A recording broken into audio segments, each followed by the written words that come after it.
잘해. 할렐루야, 사랑하는 성도 여러분. 오늘도 하나님의 말씀으로 하루를 열어 새 힘을 얻고 주님의 은혜를 누리는 시간이 되시기를 축복드립니다.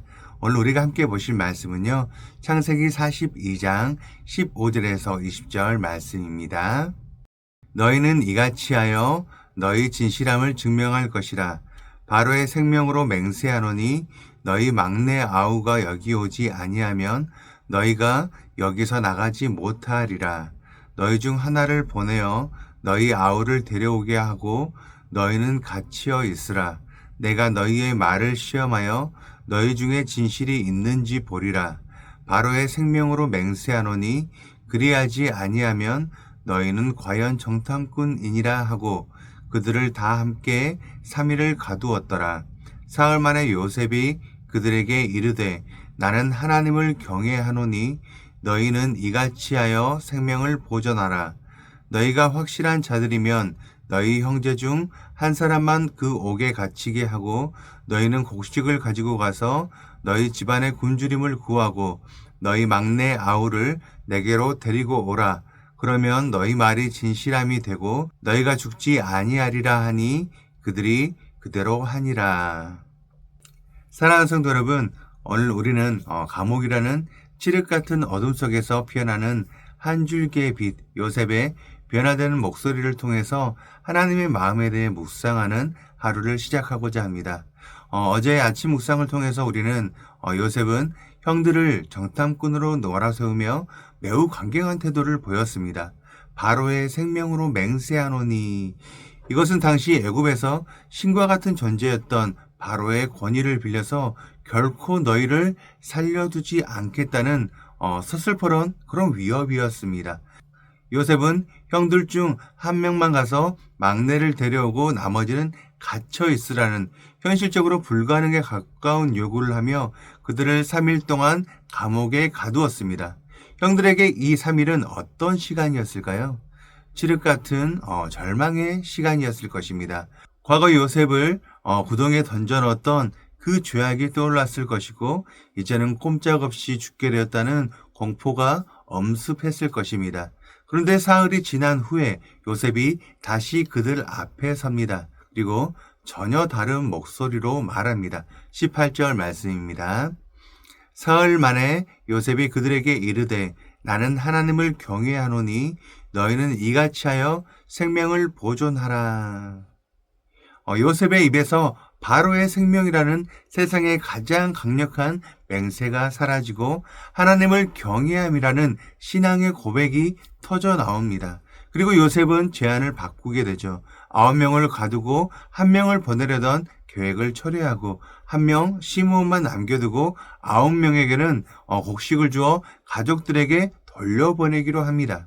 이것은 단순한 계획의 변경이 아니었습니다. 세상의 방식에서 하나님의 방식으로 거룩한 전환이 된 것이죠. 우리의 삶 또한 이와 마찬가지가 아닐까요? 우리는 종종 세상의 방식, 즉 바로의 생명으로 맹세하는 효율적이고 신속한 해결책을 원합니다. 빨리 이 문제를 해결해야 해. 누군가를 희생해서라도 내가 살아야 해. 세상은 우리에게 끊임없이 속도와 효율을 강요하며 실수한 자에게는 가차없는 처벌을 내리겠다고 위협을 합니다. 그 압박 속에서 우리는 형들처럼 두려움에 떨며 3일간의 감옥 같은 시간을 보낼 때가 많습니다. 하지만 하나님을 경외하는 자는 다릅니다. 요셉은 3일의 침묵 속에서 자신의 분노나 복수심 혹은 세상의 방식, 즉 바로의 맹세를 내려놓았습니다. 대신 하나님께서 원하시는 방식, 즉 형들을 굶겨 죽이는 것이 아니라 그들의 생명을 보존하고 그들에게 회개할 기회를 주는 은혜의 방식을 선택했습니다. 이것이 바로 하나님을 경외하는 자가 보여주는 삶의 태도입니다. 이제 우리는 이 사건 이면에 흐르는 하나님의 놀라운 사랑과 예수 그리스도의 십자가를 깊이 묵상해야 하는 것이죠. 요셉이 하나님의 방식을 선택했음에도 불구하고 그 결과는 즉각적인 해피엔딩이 아니었습니다. 야곱의 반응을 보시길 바랍니다. 형들이 돌아와 자초지종을 설명하고 시므온을 구하기 위해서 베냐민을 보내달라 간청을 하지만 야곱은 거절을 했습니다. 38절 말씀입니다. 야곱이 이르되 내 아들은 너희와 함께 내려가지 못하리니 그의 형은 죽고 그만 남았음이라. 만일 너희가 가는 길에서 재난이 그에게 미치면 너희가 내 흰머리를 슬퍼하며 수월로 내려가게 함이 되리라. 야곱은 시몬이 감옥에 갇혀 있든 말든 오직 자기가 사랑하는 베냐민을 지키는 데에만 혈안이 되어 있습니다. 하나님이 주신 그 곡식, 그 축복은 받아 누리고 있으면서 정작 하나님이 원하시는 순종 베냐민을 내려놓는 것은 거부를 하고 있는 것이죠. 야곱은 무려 1년에 가까운 시간을 지체하며 하나님의 뜻을 거스릅니다. 만약 하나님이 세상의 방식, 즉 바로의 방식으로 일하시는 분이라면 어떻게 하셨을까요?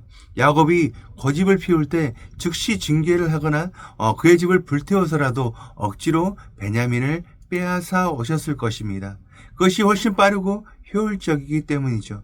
하지만 하나님은 그렇게 하시지 않으십니다. 하나님은 야곱이 가져온 곡식이 다 떨어질 때까지, 그가 스스로 깨닫고 손을 들 때까지 기다리십니다. 왜입니까? 하나님은 야곱이 굴복을 하는 것이 아니라 하나님의 은혜 가운데, 그 기다림 가운데 항복을 원하시기 때문입니다. 힘에 눌려서 어쩔 수 없이 복종을 하는 것이 아니라 하나님의 사랑과 섭리를 신뢰하며 마음으로 드리는 순종을 원하시기 때문이죠. 이것이 바로 십자가의 사랑입니다. 죄인인 우리는 매일같이 하나님의 뜻을 거스리고 야곱처럼 내가 움켜쥔 베냐민, 나의 욕망, 안정과 우상을 내놓지 않으려고 발버둥을 칩니다. 세상의 법대로라면 우리는 즉결 심판을 받아야 마땅합니다. 하지만 하나님은 우리를 멸망시키는 대신에 하나님의 아들 예수 그리스도를 3일 동안 무덤에 가두셨습니다. 요셉의 형들이 받아야 할 그 공포와 형벌을 예수님이 대신 지셨습니다. 예수님께서 십자가에서 죄의 대가를 다 지불하셨기에 하나님은 우리에게 바로의 방식이 아닌 은혜의 방식을 사용하실 수 있는 것입니다. 하나님은 우리가 실수할 때마다 매를 드시는 분이 아니에요. 때로는 미련해 보일 정도로 더디게 우리의 고집이 꺾이고 주님을 진정으로 사랑할 때까지 기다려 주십니다. 이 기다림은 무능력이 아니라 우리를 인격적으로 대우해 주시는 하나님의 극진한 사랑입니다. 사랑하는 성도 여러분, 야곱의 고집에도 불구하고 결국 하나님은 그를 변화시키셨고 요셉의 기다림을 통해 형제들은 참된 화해로 나아갔습니다. 세상의 방식보다 하나님의 방식이 옳습니다. 이 말씀을 기억하며 우리는 그럼 어떻게 반응을 해야 할까요? 첫 번째입니다. 나를 향한 하나님의 기다림에 감사하며 반응합니다. 오늘 내 삶에 풀리지 않는 문제가 혹시 있으십니까? 어쩌면 그것은 하나님께서 나를 벌주시는 것이 아니라 내가 쥐고 있는 그 베냐민을 놓을 때까지 기다려주시는 사랑의 시간일 수 있습니다. 하나님은 곡식이 떨어질 때까지 기다려주셨어요. 내 힘이 빠지고 내 고집이 바닥이 날 때가 은혜의 시작이 됩니다. 오늘 하루 내가 끝까지 붙들고 있는 나만의 고집을 내려놓고 주님, 제가 여기 있습니다 라고 주님께 나아가시길 바랍니다. 두 번째입니다. 바로의 방식을 버리고 하나님의 방식을 선택합니다. 가정이나 교회에서 누군가의 잘못을 보았을 때 요셉의 처음 모습처럼 정죄하고 몰아세우고 싶지 않으십니까? 맹세코 가만두지 않겠다는 마음이 들 때 요셉처럼 나는 하나님을 경외하노라 라고 고백하며 멈추시길 바랍니다. 효율적으로 상대를 제압하고 굴복시키는 것은 세상의 방식이에요. 조금 더디더라도 상대가 스스로 깨닫고 돌아올 수 있도록 기회를 주고 기다려주는 관용을 베푸시길 바랍니다. 그것이 십자가의 사랑을 입은 자의 태도입니다. 마지막 세 번째입니다. 과정이 더디더라도 낙심하지 않습니다. 야곱이 1년을 버티고 시몬이 감옥에 오래 있었던 것처럼 하나님의 일하심이 때로는 답답하게 느껴질 때가 있습니다. 하지만 분명히 기억하시길 바라요. 하나님께서는 쉬고 계신 것이 아니라 가장 깊은 곳을 다루고 계십니다. 야곱의 편애와 이기심을 수술하고 계셨습니다. 당장의 그 결과가 보이지 않아도 하나님은 선한 결말을 향해서 가고 계심을 신뢰하며 오늘 하루 인내로 믿음의 경주를 이어가시길 바랍니다. 오늘도 세상은 속도를 재촉하지만은 우리는 하나님을 경외함으로 사랑과 기다림을 선택하는 복된 하루가 되시기를 주님의 이름으로 축원드립니다. 우리 함께 기도하시겠습니다. 사랑과 오래 참음의 하나님 아버지, 지난밤도 저희를 평안히 지켜주시고 세상의 소란함 속에서 주님의 세미한 음성을 들으며 하루를 시작하게 하시니 감사합니다. 주님, 오늘 말씀을 통해서 우리는 너무나 자주 바로의 방식으로 살아왔음을 고백합니다. 내 뜻대로 되지 않으면 분노하고 남을 정죄하며 빠르고 효율적인 해결만을 원했던 우리의 조급함을 용서하여 주시옵소서.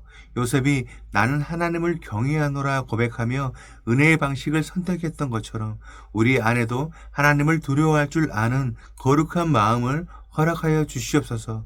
무엇보다 감사한 것은 야곱처럼 고집을 피우며 주님의 뜻을 거스르는 저희를 즉시 벌하지 않으시고 예수 그리스도의 십자가의 사랑 안에서 오래 참고 기다려 주신다는 그 사실입니다. 주님, 우리를 붙들고 있는 베냐민, 그것은 과연 무엇입니까? 주님보다 더 의지하고 놓지 못하는 나의 고집과 욕망을 주님, 오늘 내려놓길 원합니다. 오늘 하루 우리가 만나는 가족과 이웃들에게 세상의 날카로운 잣대를 들이대지 않게 하여 주시옵소서. 주님이 나를 기다려 주신 것처럼 우리도 넉넉한 마음으로 지체들을 용납하고 기다려주는 사랑의 통로가 되게 하여 주시옵소서. 더디지만은 가장 확실한 하나님의 시간을 신뢰하며 나아갑니다.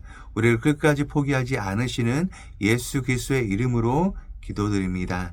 아멘. 오늘 우리가 함께 기도할 도구기도 제목은 양육 프로그램을 통한 영적 성장을 위하여입니다. 첫 번째, 양육 과정을 위하여 우리 교회가 성도들을 온전케 하여 봉사의 일을 감당하게 하고 주님의 몸된 교회를 성전으로 잘 세워가는 사명을 충실히 감당하도록 기도하시기 바랍니다. 두 번째, 양육을 통한 성도들의 영적 성장을 위하여 교회에서 진행되는 다양한 양육 프로그램에 많은 성도들이 기쁨으로 참여하여 영적으로 성장하고 성숙해 가도록 양육을 통해 지정이 전 인격이 하나님의 뜻에 반응하고 순종함으로 경건의 능력이 나타나는 삶이 되도록 기도하시기 바랍니다. 이어서 육신의 질병으로 고통받고 있는 교회 식구들, 경제적 어려움을 겪는 식구들, 타지와 타국에 있는 식구들, 우리 교회 다음 세대를 위해서 기도하시기 바랍니다. 또한 나라와 민족을 위해서, 한국교회와 세계선교를 위해서 기도하시기 바랍니다. 그리고 안식월 중이신 우리 담임 목사님께서 일정 가운데 하나님의 강건케 하심과 재충전의 은혜가 풍성하도록 기도하시기 바랍니다. 끝으로 오늘도 주님과 깊이 교제하시는 하루가 되길 소망하며 각자의 기도 제목을 놓고 기도하시겠습니다.